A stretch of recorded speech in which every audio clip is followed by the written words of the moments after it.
दोस्तों, एक बार भगवान बुद्ध एक गांव से गुजर रहे थे। उस गांव के लोग उन्हें पसंद नहीं करते थे।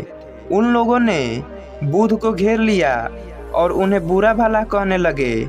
गांव वालों का सरदार सबसे ज्यादा नाराज था। वह तो बुद्ध को गालियां ही देने लगा, पर बुद्ध इस सब से बेपरवाह मंद मंद मुस्कुराते रहे। सरदार काफी देर तक बुद्ध को गालियां देता रहा, लेकिन कुछ ही देर में उसका मुंह सूखने लगा, जिससे वह चुप हो गया। यह देखकर बुद्ध बोले, अगर तुम्हारी बातें समाप्त हो गई हो तो मैं आगे बढ़ूं। मुझे आगे वाले गांव में जाना है। वहां के लोग मेरी प्रतीक्षा कर रहे होंगे। यह देखकर गांव का एक व्यक्ति बोला, हम लोग तुम्हारा अपमान कर रहे हैं, तुम्हें गालियां दे रहे हैं, लेकिन तुम इसका जवाब देने के बजाय मुस्कुरा रहे हो। तुम इसकी प्रतिक्रिया क्यों नहीं देते हो? बुद्ध बोले, वत्स, तुमने आने में तनिक देर कर दी। यदि तुम 10 वर्ष पहले आए होते तो मजा आ जाता, क्योंकि 10 वर्ष पहले मैं भी तुम्हारी ही तरह था। अगर उस समय तुम मुझे बुरा भला कहते, गालियां देते, तो मैं भी क्रोधित हो जाता। मैं तुम्हें इससे भी अधिक गालियां देता। हो सकता है हाथापाई पर भी उतर आता, पर अब मैं आगे बढ़ गया हूँ। अपना क्रोध, घृणा सब पीछे छोड़ाया हूँ।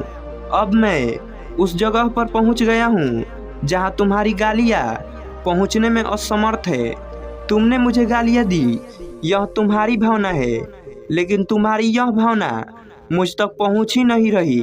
मैं इससे आवेशित तभी होऊंगा जब मैं इसमें भागीदार हो जाऊंगा, जब मैं इन्हें स्वीकार कर लूंगा।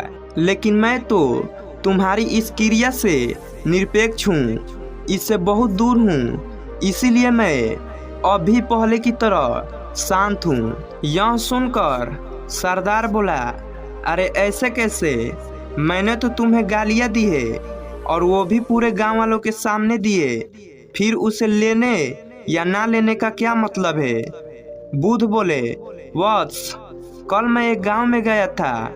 वहां के लोगों ने मेरा प्रवचन सुना। वे बहुत प्रसन्न हुए।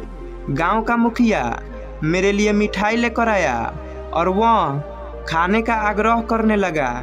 मैंने कहा कि मेरा पेट भरा हुआ है, इसलिए मैं इसे ग्रहण नहीं कर सकता। यह सुनकर वह व्यक्ति मिठाई वापस लेकर चला गया, क्योंकि जब तक मैं कोई चीज लूंगा ही नहीं तो कोई मुझे कैसे दे पाएगा? इसमें तो मेरी सहमति आवश्यक है ना? हाँ, ये तो है। एक व्यक्ति ने बुद्ध का समर्थन किया। बुद्ध ने पुनः पूछा, जब मैंने मिठाई लेने से मना कर दिया तो उन लोगों ने उसका क्या किया होगा? उन्होंने मिठाई अपने घर वालों में बांट दी होगी। एक व्यक्ति ने जवाब दिया। बुद्ध ने कहा, ठीक कहा तुमने। उस मिठाई की तरह ही तुम मेरे लिए गालियां लेकर आए हो और चाहते हो कि मैं इन्हें ग्रहण कर लूं, पर भाई मैं इन्हें लेता ही नहीं। अब बताओ तुम इनका क्या करोगे? उस व्यक्ति के पास इसका कोई जवाब नहीं था। बुद्ध पुनः बोले, मुझे तुम पर दया आती है वत्स। अरे क्रोध तो मुझे तब आएगा जब मैं ये गालियां लूंगा, और जब मैं गालियां लेता ही नहीं तो क्रोध का तो सवाल ही नहीं उठता। बुद्ध की बातों पर सरदार ने कोई प्रतिक्रिया नहीं दी। शायद वह कुछ सोच रहा था। बुद्ध बोले, मैं अपनी आंखों से देख रहा हूँ कि गाली एक कांटा है, जिसे देने वाला व्यक्ति और लेने वाला व्यक्ति दोनों क्रोध से पागल हो जाते हैं। तो फिर तुम ही बताओ कि मैं आंख रहते हुए भी कैसे कांटों पर चलूं? आंखें रहते हुए मैं कैसे गालियां ले लूं? और होश में रहते हुए मैं कैसे क्रोधित हो जाऊं?